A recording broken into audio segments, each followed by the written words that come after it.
কারো ক্যান্সার দেখে যদি এই দোয়াটা আপনি বিশ্বাসের সাথে পড়েন, জীবনে কোনোদিন ক্যান্সার রোগে আক্রান্ত হবেন না।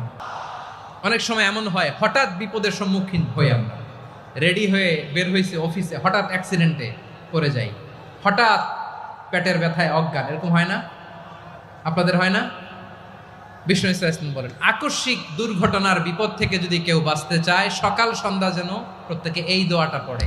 সকালে যদি 3 বার পড়ে, সন্ধ্যা পর্যন্ত হঠাৎ হঠাৎ বিপদ থেকে সে রক্ষা পাবে। To be protected from sudden calamity, sudden disaster, sudden calamity, হঠাৎ বিপদ, হঠাৎ ভয়ঙ্কর কোন আকস্মিক বিপদ থেকে আল্লাহ বাঁচায় দিবে। সকালে পড়লে সন্ধ্যা পর্যন্ত প্রোটেক্টেড, সন্ধ্যাবেলায় যদি 3 বার পরে সকাল পর্যন্ত প্রোটেক্টেড। সুবহানাল্লাহ পড়ে। দোয়াটা কি? দোয়াটা হচ্ছে বিসমিল্লাহিল্লাযী লা ইয়াদুররু মা ইসমিহি শাইউন ফিল আরদি ওয়ালা ফিস সামাই ওয়া হুয়াস সামিউল আলিম। ছোট না? অনেক ছোট, মুখস্থ